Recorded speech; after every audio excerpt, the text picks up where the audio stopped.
गुरु प्यारी साध संगत जी, आप सभी को प्यार भरी राधा स्वामी जी।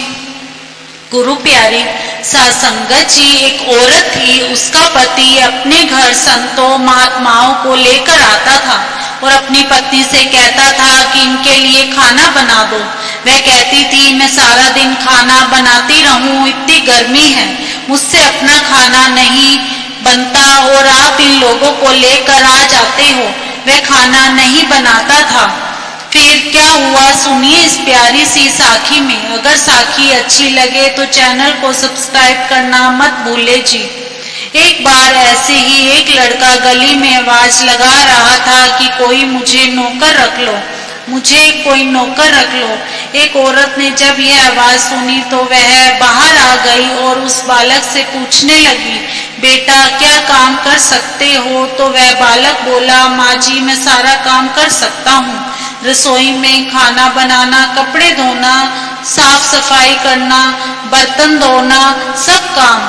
तो वह औरत उस बालक से बोली, बेटा तुम पगार कितनी लोगे? तो वह बच्चा बोला, माँ जी बस 2 समय का खाना और रहने के लिए जगह। लेकिन वह फिर बोली, पगार क्या लोगे? तो वह बालक बोला, माँ जी मैं पगार नहीं लूंगा, लेकिन जिस दिन आपने किसी से भी मेरी चुगली कर दी तो मैं यहाँ से हमेशा के लिए चला जाऊंगा। तो उस औरत ने उसको अपने घर में नौकर रख लिया और बोली, बेटा तुम्हारा नाम क्या है? तो उसने अपना नाम गुरु बताया। उसने अपने मन में सोचा, छोटा सा बच्चा है, कितनी रोटी खा लेगा। वह बालक से बोली, गुरु रसोई में कुछ बर्तन पड़े हैं, तुम साफ कर दो। तो उस बालक ने झट से सारे बर्तन साफ कर दिए। सफाई, बर्तन, कपड़े, सारा काम फटाफट कर दिया। इतने में उसका पति घर आ गया तो उसने उसको कहा, सुनो जी, जब से हमारे घर से ये नौकर चाकर गए हैं तब से मैं तो सारा दिन घर के काम में ही लगी रहती हूँ, लेकिन आज मैंने एक लड़के को घर का काम करने के लिए रख लिया है। उसका पति बोला, लेकिन तूने यह नौकर लिया कहाँ से? वह बोली, यह लड़का बाहर आवाज लगा रहा था कि नौकर रख लो, मैंने सुना तो उस बालक से पूछा, पगार क्या लोगे? तो वह बोला, 2 समय की रोटी। वह 2 समय की रोटी में ही मान गया और अंदर आकर काम करने लगा। देखो कैसे भाग भाग कर सारा काम कर रहा है। उस औरत ने कहा, गुरु जाओ अपने बाबूजी के लिए खाना बनाकर लाओ। वह फटाफट रसोई में गया और खाना बनाकर ले आया। बाबूजी ने खाना खाया तो बोले, गुरु तूने खाना तो बहुत स्वाद बनाया है। वह बोला, माँ जी आप भी गरम गरम खाना खा लीजिए। वह बोली, तुम्हारे बाबूजी जब से भक्ति में लगे हैं हमें तो खाने के लाले पड़ गए हैं। वह बोला, माँ जी ऐसा क्यों कहती हैं, सब कुछ तो है आपके घर में, किसी चीज की कमी नहीं है। वह बोली, बेटा किचन में सारे डिब्बे खाली पड़े हैं, कुछ भी नहीं पड़ा घर में। गुरु बोला, माँ जी बाबूजी ने मुझे पैसे दिए थे तो मैं रसोई घर का सारा सामान ले आया हूँ।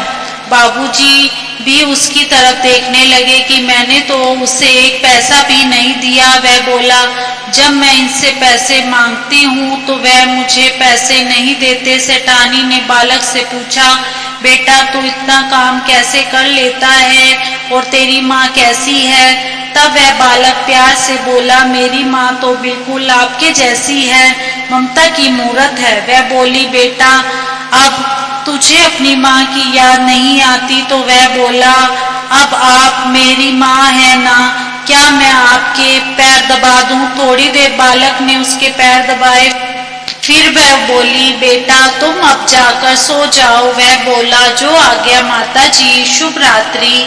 वह जब सुबह उठी तो वह बालक खाना बना रहा था, उसने घर के सारे काम कर लिए थे। यह देखकर वह बहुत हैरान हो गई और बोली, बेटा हम तो सोकर उठे हैं, तूने सारा काम कर दिया।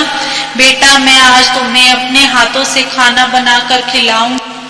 तो वह बोला, माता आप तो सबका खाना बनाकर थक गई थी ना, तभी तो आपने मुझे नौकर रखा। वह बोली, बेटा बहुत सारे संत आते थे, मुझे जिनका खाना बनाना होता था। तो वह बालक हंसते हुए बोला, देख लो माता, कभी आप मुझे खाना खिलाते खिलाते थक तो नहीं जाओगी।